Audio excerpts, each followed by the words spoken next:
வணக்கம் நண்பர்களே, நான் உங்கள் மைக் மோகன். இந்தியா எங்களுடைய பரம எதிரி அப்படின்னு சொல்லிட்டு பாகிஸ்தான் இந்தியாவுக்கு எதிராக கடுமையாக பேசியிருக்கு.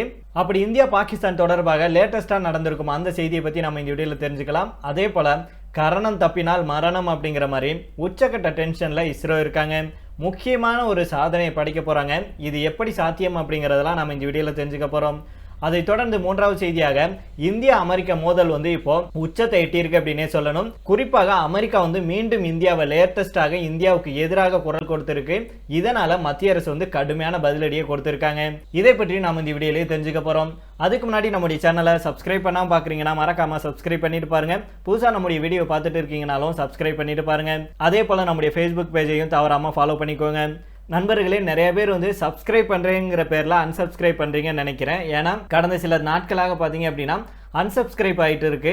அதனால நீங்க சப்ஸ்கிரைப் பண்ணிட்டீங்களா இல்லையா அப்படிங்கிறத தெரிஞ்சுட்டு ஒரு டைம் நீங்க பண்ணீங்கன்னா போதும். நான் புதுசா வந்திருக்கும் நண்பர்களுக்கு தான் சப்ஸ்கிரைப் பண்ண சொல்லிட்டு இருக்கேன். அதனால ஏற்கனவே நீங்க சப்ஸ்கிரைப் பண்ணிட்டீங்க அப்படின்னா நம்முடைய வீடியோ பார்த்துட்டு லைக் அண்ட் கமெண்ட் மட்டும் போட்டீங்கன்னா போதும். இப்போ வாங்க வீடியோக்குள்ள போயிடலாம். இந்தியா எங்களுடைய பரம எதிரி அப்படின்னு பாகிஸ்தானுடைய ராணுவ தலைமை தளபதி சையத் அசீம் முனீர் அவர்கள் அந்த நாட்டில் பேசியிருக்கிறது இப்ப பெரும் பரபரப்பை ஏற்படுத்தி இருக்கு. பாகிஸ்தான்ல இருக்கும் கைபர் பக்துன்வா மாகாணத்தின் ரிசல்பூர்ல இருக்கும் அஸ்கர்கான் அகாடமியில பாகிஸ்தானுடைய விமானப்படையின் பாசிங் அவுட் அணிவகுப்பு நேற்று நடைபெற்றிருக்கு. இதுல அந்த நாட்டு ராணுவ தளபதி அசீம் முனீர் அவர்கள் கலந்து கொண்டு சிறப்பு உரையாற்றி இருக்கிறாரு. அப்போது இந்தியாவை தாக்கி பேசியிருக்கிறாரு சையத் அசீம் முனீர். இந்தியா பாகிஸ்தான் இடையிலான சூழல் குறித்து பேசியிருக்கிறாரு பாகிஸ்தானுடைய ராணுவ தளபதி. என்ன சொல்றாருன்னா, தார்மீக ரீதியாகவும் அரசியல் ரீதியாகவும் ராஜதந்திர ரீதியாகவும் காஷ்மீர் மக்களுக்கு பாகிஸ்தான் தொடர்ந்து ஆதரவளிக்கும். இந்தியா தான் நம்முடைய பரம எதிரி அப்படின்னு பேசியிருக்கிறாரு அசீம் முனீர் அவர்கள். தொடர்ந்து பேசிய பாகிஸ்தானுடைய ராணுவ தளபதி என்ன சொல்றாருன்னா, 2019ஆம் ஆண்டு பிப்ரவரியில இந்திய போர் விமானத்தை பாகிஸ்தானுடைய ராணுவம் சுட்டு வீழ்த்திய சம்பவத்தை சொல்லி சந்தோஷமாகவும் பாராட்டியும் பேசியிருக்கிறாரு. அதே வேளையில இப்ப நம்முடைய நாட்டில் இந்தியாவில் பாத்தீங்க அப்படின்னா மக்களவை தேர்தல் 7 கட்டங்களாக நடைபெற்று வருது. இந்த நிலையில பாகிஸ்தானுடைய ராணுவ தலைமை தளபதி அசீம் முனீர் அவர்கள் இந்தியா எங்களுடைய பரம எதிரி அப்படின்னு சொல்லி இருக்கிறது இப்போ சர்ச்சையை ஏற்படுத்தி இருக்கு. அந்த நாட்டுடைய ராணுவ தளபதியுடைய இந்த பேச்சு 2 நாடுகளுக்கு இடையிலான உறவுல சிக்கலை ஏற்படுத்தக்கூடும் அப்படின்னு சொல்லப்படுது. தேவையில்லாம பாகிஸ்தான் நம்முடைய நாட்டை சீண்டுவதாக பலரும் சொல்லியிருக்காங்க. இது எல்லாமே திரு மோடி அவர்களுக்கு எதிராக அமெரிக்கா, ஆஸ்திரேலியா போன்ற நாடுகளை அடுத்து இப்ப பாகிஸ்தான் மீண்டும் இந்தியாவுக்கு எதிராக குரல் கொடுக்க ஆரம்பிச்சிருக்கு. இது மட்டும் இல்லாம பாகிஸ்தானுடைய ராணுவ தளபதி பிப்ரவரியில இந்திய போர் விமானத்தை சுட்டு வீழ்த்தினாங்க அப்படின்னு சொன்னாங்க. ஆனா அதுக்கு பதிலடியாக இந்திய ராணுவம் என்ன செஞ்சாங்க, இந்திய விமானப்படை பாகிஸ்தானை என்ன செஞ்சாங்க அப்படிங்கிறத அவர் சொல்ல மறந்துட்டாரு. அது அவர் சொல்லலைனாலும் உலக நாடுகளுக்கே தெரியும் இந்தியா எப்பேற்பட்ட தாக்குதலை நடத்துச்சு அப்படின்னு. அதனால தேவையில்லாம சும்மா அமைதியா இருக்கும் இந்தியாவை சீண்டி தேவையில்லாத ஒரு தாக்குதலை தொடுக்க வச்சிடாதீங்க அப்படின்னு இந்தியா கடுமையான ஒரு பதிலடி ஒன்று கொடுத்திருக்காங்க. இது மட்டும் இல்லாம ஏற்கனவே பாகிஸ்தான்ல பயங்கரமான சம்பவங்கள்லாம் செஞ்சுட்டு வர்றாங்க. அதாவது பாகிஸ்தான்ல பாத்தீங்க அப்படின்னா இந்தியாவுடைய ராம இப்போ அலற விட்டுட்டு வருது அப்படின்னு சொல்லப்படுது. இந்தியாவுக்கு எதிராக செயல்பட்ட தீவிரவாதிகளை சத்தமே இல்லாம அவங்களுடைய கதையை முடிச்சுட்டு வர்றாங்க. இதுக்கு பின்னாடி இந்தியாவுடைய ரா இருக்கு அப்படின்லாம் சொல்லப்படுது. ஆனா இதுக்கு பின்னாடி இந்தியன் ரா இருக்கா இல்லையா அப்படிங்கறதுக்கெல்லாம் அப்பாற்பட்டு இந்தியாவுக்கு எதிராக தீவிரவாத செயலில் ஈடுபட்டவர்களையும் இந்திய மக்களுக்கு எதிராக செயல்பட்டவர்களுக்கு கடுமையான தண்டனை இந்தியா மூலமா கிடைச்சிருக்கு அப்படின்னு நம்ம சொல்லணும்.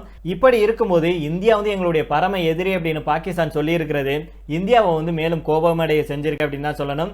இந்தியா ஆளாளப்பட்ட அமெரிக்கா, சீனாவையே எதிர்க்கிறதுக்கு துணைச்சொல்லோட இருக்காங்க. சாதாரணமா ஒண்ணுமே இல்லாம இப்ப பாகிஸ்தான் திவாலாகி போய் கிடக்கு. இப்ப ஏற்பட்ட சூழ்நிலையில பாகிஸ்தான் இந்தியா கிட்ட வாலாட்டினா ஒட்ட நறுக்கிடுவாங்க அப்படிங்கிறது பாகிஸ்தானுக்கே தெரியும். இருந்தாலும் பாகிஸ்தானுடைய ராணுவ தளபதி இப்ப சொல்லி இருக்கிறது பெரும் சர்ச்சையை ஏற்படுத்தி இருக்கு. விரைவில் பாகிஸ்தான் ராணுவ தளபதிக்கு ஒரு தாக்குதல் மூலமாக இந்தியா ஒரு மிகப்பெரிய படிப்பினையை கொடுப்பாங்க அப்படின்னே சொல்லப்படுது. அது கண்டிப்பா நடக்கணும் அப்படிங்கறதா நம்முடைய கருத்தாக இருக்கு. இப்ப நம்முடைய நாட்டில் தேர்தல் நடந்துட்டு இருக்கிறதுனால இந்தியா கொஞ்சம் பொறுமை காத்துட்டு இருக்காங்க. நம்முடைய மோடி அரசாங்கம் பெரிய அளவுல எந்த ஒரு வெளிநாடுகளுடைய கேள்விக்கோ வெளிநாடுகளுடைய சீண்டலுக்கோ எந்த ஒரு பதிலடி கொடுக்காம அமைதி காத்துட்டு வர்றாங்க. கண்டிப்பாக திருப்பி அடிப்பாங்க அப்படிங்கறதா நம்முடைய கருத்தாக இருக்கு. இதே போல அமெரிக்கா மீண்டும் ஒரு முக்கியமான விஷயத்துல சீண்டி இருக்கு. இதுக்கு நம்முடைய மத்திய அரசு பரபரப்பான ஒரு பதிலடியை கொடுத்திருக்காங்க. அதாவது சர்வதேச மத சுதந்திரத்திற்கான அமெரிக்க ஆணையம் இந்தியாவுடைய மத சுதந்திர சூழல் கண்காணிக்கப்பட வேண்டும் அப்படிங்கிற அறிக்கையை வெளியிட்டிருந்தாங்க. இந்த நிலையில தான் இது தொடர்பாக மத்திய அரசு பதிலடி கொடுத்திருக்காங்க. அமெரிக்க அரசின் கீழ் இயங்கும் USCIRF அப்படின்னு சொல்லப்படுகிற, அதாவது சர்வதேச மத சுதந்திரத்திற்கான அமெரிக்க ஆணையம் ஒவ்வொரு வருஷமும் உலக நாடுகள்ல மத சுதந்திரம் எப்படி இருக்கு அப்படிங்கிற குறித்து ஒரு அறிக்கையை வெளியிடுவாங்க. அதன்படிதான் இந்த ஆண்டுக்கான அறிக்கையை இந்த அமைப்பு கடந்த மே 1ஆம் தேதி வந்து வெளியிட்டாங்க. அதுல 11 நாடுகள்ல மத சுதந்திரத்தின் நிலைமையை கண்காணிக்க வேண்டும் அப்படின்னு சொல்லப்பட்டிருந்துச்சு. அந்த லிஸ்ட்ல இந்தியாவும் இடம்பெற்றிருந்தாங்க அப்படிங்கறதுதான் இப்ப பேசும் பொருளா இருக்கு. இந்தியா வந்து இந்த லிஸ்ட்ல 5வது ஆண்டாக தொடர்ந்து இடம்பெறாங்க அப்படிங்கிறது குறிப்பிடத்தக்கது. இதற்கிடையில தான் இந்த ரிப்போர்ட் குறித்து மத்திய வெளியுறவுத்துறை வந்து பதிலளிச்சிருக்காங்க. அதுல அமெரிக்காவுடைய இந்த சர்வதேச மத சுதந்திரத்திற்கான அமெரிக்க ஆணையம் இந்தியாவுடைய தேர்தல் நடவடிக்கையில தலையிடுவதாக வெளியுறவு அமைச்சகம் வந்து குற்றம் சாட்டியிருக்காங்க. இது தொடர்பாக வெளியுறவுத்துறை செய்தி தொடர்பாளர் ரந்தீர் ஜெய்ஸ்வால் அவர்கள் என்ன சொல்றாருன்னா, சர்வதேச மத சுதந்திரத்திற்கான அமெரிக்க ஆணையம் ஒரு பக்க சார்புடைய அமைப்பு தான். அவர்களுக்கு சில அரசியல் நோக்கங்கள் இருக்கு. ஒவ்வொரு ஆண்டும் தங்கள் வருடாந்திர அறிக்கையின் ஒரு பகுதியாக இந்தியா குறித்து இது போல ஆதாரமில்லாத தகவலை வந்து வெளியிட்டு வர்றாங்க. இந்தியாவுடைய மாறுபட்ட பன்மைத்துவம் மற்றும் ஜனநாயக நெறிமுறைகளை இந்த அமைப்பு வந்து புரிந்து கொள்ள முயலுமா அப்படின்னு கூட எங்களுக்கு தெரியல. இருந்தாலும் உலகின் மிகப்பெரிய தேர்தல் ஜனநாயகத்தில் தலையிடும் அவர்களுடைய முயற்சி ஒருபோதும் வெற்றியடையாது அப்படின்னு சொல்லியிருக்கிறாரு. இந்த சர்வதேச மத சுதந்திரத்திற்கான அமெரிக்க ஆணையம் அமெரிக்க அரசுக்கு கீழ் இயங்குது. அதனால ரந்தீர் ஜெய்ஸ்வாலுடைய இந்த கருத்து நேரடியாக அமெரிக்காவை சாடுவது போலவே இருந்துச்சு. இதை தெளிவுபடுத்துமாறு செய்தியாளர்கள் கேட்டபோது அவர் என்ன சொல்றாருன்னா, நான் சொல்ல வேண்டியதெல்லாம் சொல்லிட்டேன். இந்த குறிப்பிட்ட அமைப்பின் செயல்பாடுகளில் சந்தேகம் இருப்பதாக நாங்கள் முன்னாடியே சொல்லியிருக்கிறோம். தயவு செஞ்சு என்னுடைய விளக்கத்தை தெளிவாக படியுங்கள். அதில் அனைத்து கேள்விக்கும் பதில் கிடைக்கும். அதில் பாயிண்டாக விளக்கி இருக்கிறோம் அப்படின்னு அவர் தெரிவிச்சிருக்கிறாரு. இதுக்கு முன்னதாக அமெரிக்க வெளியுறவுத்துறையுடைய மனித உரிமைகள் ஆணையமும் இந்தியாவில் மனித உரிமை மீறல்கள் அதிகரித்துள்ளதாக ஒரு அறிக்கையை வெளியிட்டிருந்துச்சு. அந்த ரிப்போர்ட்டையும் கடந்த வாரம் இந்தியா வந்து நிராகரிச்சிருந்தாங்க. இருந்தாலும் அப்போது இந்திய தேர்தல்களில் அமெரிக்கா வந்து தலையிடுவதாக வெளியுறவுத்துறை வந்து குற்றம் சாட்டல. இந்த சூழல்ல தான் வெளியுறவுத்துறை செயலாளருடைய குற்றச்சாட்டு பெரும் பரபரப்பை ஏற்படுத்தியிருக்கு. அமெரிக்க அமைப்பு வெளியிட்ட அந்த ரிப்போர்ட்ல இந்தியாவுடன் சீனா, ஈரான், வடகொரியா, ரஷ்யா, சவுதி, பாகிஸ்தான் அப்படின்னு மொத்தம் 17 நாடுகள் வந்து கவனிக்க வேண்டிய நாடுகள் அப்படிங்கிற லிஸ்ட்ல இடம்பெற்றிருக்கு. அந்த ரிப்போர்ட்ல 2023ல இந்தியாவில் வந்து மத சுதந்திர சூழல் மோசமடைஞ்சிருக்கு. பாஜக தலைமையிலான அரசு பாரபட்சமான தேசியவாத கொள்கைகளை வலுப்படுத்தியிருக்கு. வெறும் பேச்சுகளை நிலைநிறுத்தியிருக்கு. முஸ்லிம்கள், கிறிஸ்துவர்கள், சீக்கியர்கள், தலித்துகள், யூதர்கள் மற்றும் பழங்குடி மக்களை பாதிக்கும் வகுப்புவாத வன்முறையை கட்டுப்படுத்த தவறிடுச்சு. ஊபா, குடியுரிமை திருத்த சட்டம், மத மாற்றத்தை கட்டுப்படுத்தும் சட்டம், பசுவதை சட்டங்கள் மூலம் மத சிறுபான்மையினர் கண்காணிக்கப்பட்டு தடுப்பு காவலில் வைக்கப்படுறாங்க அப்படின்னும் அதில் சொல்லப்பட்டிருந்துச்சு. மேலும் கடந்த ஆண்டு மற்றும் கிறிஸ்தவர்களுக்கு எதிராக 687 சம்பவங்கள் நடந்துள்ளதாக அதில் சொல்லப்பட்டிருக்கு. மேலும் காஷ்மீர் விவகாரம், அதே போல கனடாவில் காலிஸ்தான் பிரிவினைவாதி கொலையில இந்தியாவுக்கு தொடர்பு இருப்பதாக எழுந்த குற்றச்சாட்டாகிய பல விஷயங்களை அவங்க குறிப்பிட்டு சொல்லியிருந்தாங்க. இந்த நிலையில தான் திரு மோடி அவர்களுக்கு எதிராகவும் திரு மோடி அரசாங்கத்துக்கு எதிராகவும் அமெரிக்கா வந்து பலவாறு மூக்க நுழைக்குது. இது அப்பட்டமான போய், ஆதாரம் இருந்தால் கொண்டு வாருங்கள், ஆதாரத்தோட பேசுங்க அப்படின்னு கடுமையான பதிலடி ஒன்று கொடுத்திருக்காங்க. இதை தொடர்ந்து கடைசியாக பார்த்தோம் அப்படின்னா, இன்னும் சில தினங்கள்ல நடக்க இருக்கும் மிக முக்கியமான சோதனைக்காக இஸ்ரோ விஞ்ஞானிகள் தங்களை தாங்களே தயார்படுத்திட்டு இருக்காங்க.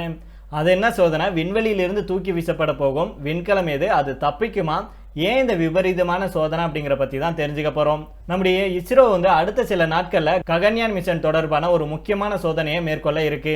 இந்த சோதனையுடைய முக்கிய நோக்கமே ககன்யான் மிஷனின் பாராசூட் சிஸ்டமை சரிபார்க்கிறதாகும். இதுக்காக தான் ஒருங்கிணைந்த ஒரு ஏர் டிராப் டெஸ்ட் வந்து நடத்தப்பட இருக்கு. இதன் கீழே சினுக்கு ஹெலிகாப்டர்ல இருந்து சுமார் 4-5 கிலோமீட்டர் உயரத்துல இருந்து ககன்யான் மிஷன்ல க்ரூ மாடியூல் பூமியை நோக்கி வீசப்படும். அடுத்த 2 அல்லது 3 நாட்கள்ல நடத்தப்பட இருக்கும் இந்த சோதனையின் வழியாக பெயரளவிலான நிபந்தனையின் கீழ் ககன்யான் மிஷனுடைய பாராசூட் அமைப்பு சோதிக்கப்படும். இந்த சோதனையின் போது 2 பாராசூட்களும் சரியான நேரத்தில் திறக்கப்பட்டு க்ரூ மாடியூலுடன் ஃபிளாஷ் டவுன் செயல்முறையை சரியாக நடக்கும் பட்சத்தில் இந்த சோதனை வந்து வெற்றியடையும். ஒருவேளை ஒரு பாராசூட் திறக்காம போச்சுன்னா, அல்லது 2 பாராசூட்களும் திறக்கப்படாம போச்சுன்னா, அல்லது பாராசூட்களை தாமதப்படுத்தும் சூழ்நிலைகள் எதனும் உருவாச்சுன்னா இந்த சோதனை தோல்வியில முடிவடையும். இது ஒருங்கிணைந்த ஏர் டிராப் டெஸ்ட் சீரீஸின் கீழ் நடக்கும் ஒரு முதல் சோதனை அப்படிங்கிறதுனால இஸ்ரோ விஞ்ஞானிகள் இதை ஒரு முக்கியமான சோதனையாக பார்க்குறாங்க. ஏன் அப்படின்னா, பூமியை நோக்கி வீசப்படும் க்ரூ மாடியூல்ல தான் ககன்யான் மிஷனுக்காக 3 இந்திய விண்வெளி வீரர்கள் அமர போறாங்க. க்ரூ மாடியூல் ஆனது வெற்றிகரமாக கடல்ல விழுந்ததுக்கு அப்புறம் மற்றொரு ஹெலிகாப்டர் அதை கண்டுபிடிக்கும். அதை தொடர்ந்து இந்திய கடற்படையினர் ககன்யான் மிஷன் குழுவை மீட்டு சென்னை கடற்கரைக்கு கொண்டுட்டு வருவாங்க.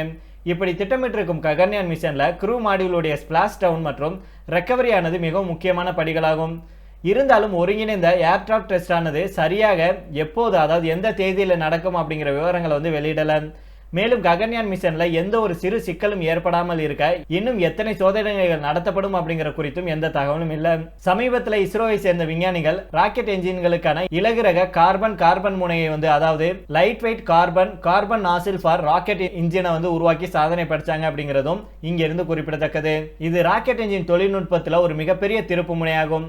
சிசி நாசில் அப்படின்னு சுருக்கமாக அழைக்கப்படும் புதிய வகை ராக்கெட் என்ஜின் முனையானது கார்பன் கலவைகள் போன்ற மேம்பட்ட பொருட்கள் பயன்படுத்தப்பட்டிருக்கிறதுனால இது எக்ஸப்ஷனல் ப்ராப்பர்ட்டிஸை வழங்கும் அப்படின்னு இஸ்ரோ சொல்றாங்க. அதாவது இது ராக்கெட் என்ஜின்களின் முக்கிய அளவுருக்களை மேம்படுத்தும் அப்படின்னு சொல்லப்படுது. இதன் மூலம் பிஎஸ்எல்வி ராக்கெட்டுடைய பேலோட் திறனை 15 கிலோ வரைக்கும் அதிகரிக்க முடியும். விண்வெளி பயணத்தில் 15 கிலோ கூடுதல் எடை அப்படிங்கிறது ஒரு மிகப்பெரிய மேம்பாடாகும். இந்த நிலையில தான் கரணம் தப்பினால் மரணம் அப்படிங்கிற மாதிரி உச்சக்கட்ட டென்ஷன்ல இஸ்ரோ விஞ்ஞானிகள் இருக்காங்க. வான்ல இருந்து விண்கலம் வீசப்பட போகுது. இந்த முயற்சியில இஸ்ரோ வெற்றி பெறுவாங்களா அப்படிங்கறத வரும் நாட்கள்ல நாம தெரிந்து கொள்ளலாம். சரி நண்பர்கள், இதோட நாம இந்த வீடியோ முடித்துக் கொள்ளலாம். இதை பற்றி உங்களுடைய கருத்துக்களையும் கீழே உள்ள கமெண்ட் பாக்ஸ்ல சொல்லுங்க. மீண்டும் நாளை வேறொரு செய்திகளுடன் உங்களை சந்திக்கிறேன். நன்றி, வணக்கம்.